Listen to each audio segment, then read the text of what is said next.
You've been walking wrong your entire life. Not the posture. Not the technique. The amount. The average person today covers somewhere between 3,000 and 4,000 steps a day.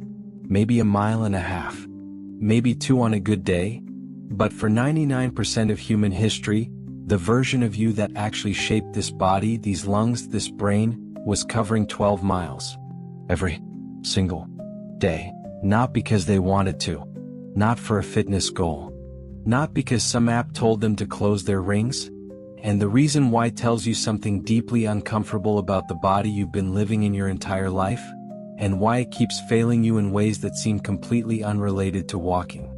Picture this. East Africa. 1.8 million years ago. The savanna stretches out flat in every direction. The air smells like dry grass and distant rain. There is no destination. No map. No endpoint. There are roughly 40 to 60 of you. A small traveling band of Homo ergaster, one of our earliest ancestors, and your entire existence is organized around a single relentless task. Movement. You wake before sunrise. You follow the signs, bent grass, disturbed soil, the direction birds are flying. You track a herd of antelope not by running them down, but by simply outlasting them.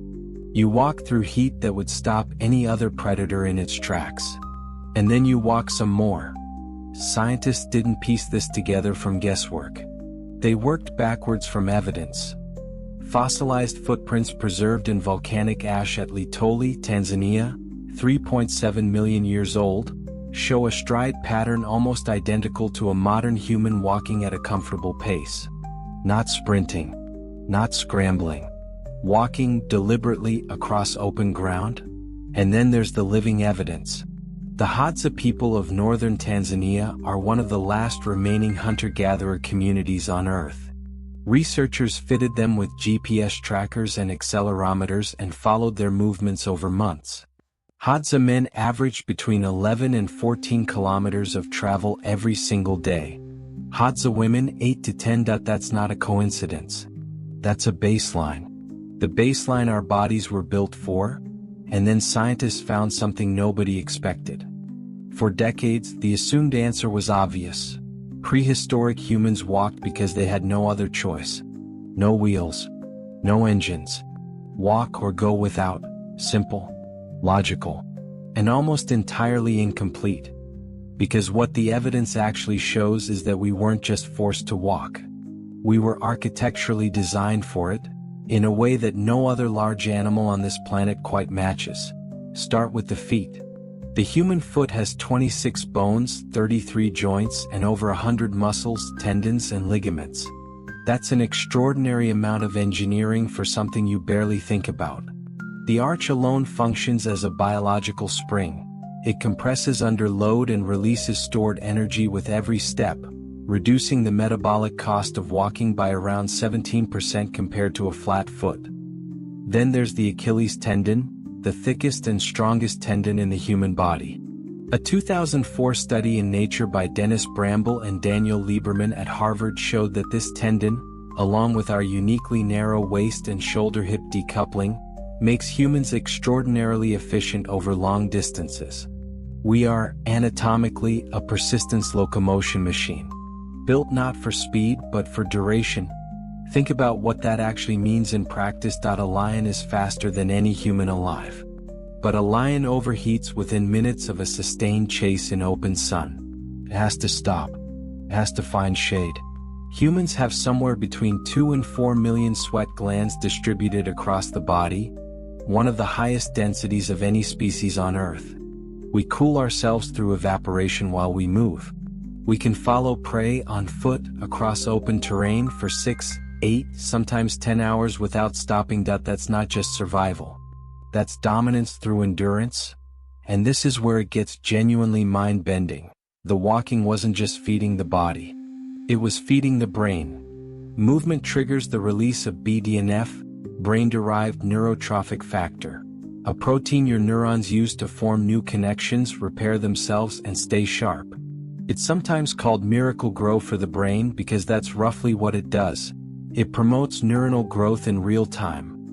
Researchers at the University of British Columbia found that regular sustained aerobic movement, the kind that elevates your heart rate and keeps it elevated, measurably increases the volume of the hippocampus. That's the region of the brain responsible for memory formation, spatial navigation, and emotional regulation. A 2017 study published in PLOS One tracking the Hadza found that their cardiovascular markers, heart rate variability, metabolic flexibility, inflammatory markers, were dramatically better than age-matched sedentary Western adults. Not slightly better. Dramatically. And the Hadza aren't doing anything special. They're not following a protocol. They're not optimizing. They're just living the way human beings lived for 2 million years. Which means the Hadza aren't the outlier. We are. So here's the reframe that should change how you think about your own body.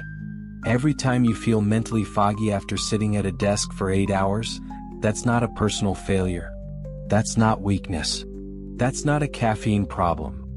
That is a 1.8 million-year-old operating system running without the primary input it was calibrated to receive. Your brain isn't malfunctioning. It's waiting. It's waiting for the signal that has always meant, we are alive, we are moving through the world, keep everything running at full capacity. And when that signal doesn't arrive, when you sit still for hours at a stretch, the system quietly throttles down. Focus softens. Memory consolidation slows. Mood regulation drifts. Not dramatically. Just slightly less than it could be. Every single day. History's greatest thinkers seem to understand this instinctively. Aristotle didn't teach in lecture halls. He paced through the colonnades of the Lyceum while his students followed. His school was literally named the Peripatetics, from the Greek word for walking around. Charles Darwin built a gravel path at his home in Kent. He called it the thinking path, and walked it for hours every afternoon working through problems. Friedrich Nietzsche was direct about it. He wrote that all truly great thoughts are conceived while walking. Steve Jobs ran walking meetings. Beethoven walked twice a day without exception. Tchaikovsky believed a walk of at least 2 hours was essential to his composition process, and he tracked it obsessively. So next time you take a walk and come back with a solution to a problem that had you completely stuck, you're not being unproductive. You're not wasting time. You're being exactly what 2 million years of evolution designed you to be. Which raises a question I genuinely want you to sit with. If our bodies are this precisely engineered for sustained movement, what else are we quietly switching off by living the way we live now? Think about the last time a walk actually changed something for you. Not a workout. Not a run with headphones and a training plan. Just a walk. Feet moving. Eyes forward. Thoughts slowly untangling on their own. Chances are it worked better than you expected. And now you understand why on a level most people never will. Your body was never broken. It was just waiting for the input it was built for. The ancient version of you, the one who crossed open savanna under a midday sun, who tracked and thought and figured things out one step at a time, that version isn't gone. It's still in there. Running the same operating system. Waiting for the signal. If this made you see your own body a little differently, Sapiens has more of these waiting. We go back to where it all started, and we ask the questions that modern life forgot to ask. Subscribe. Your ancient brain will thank you.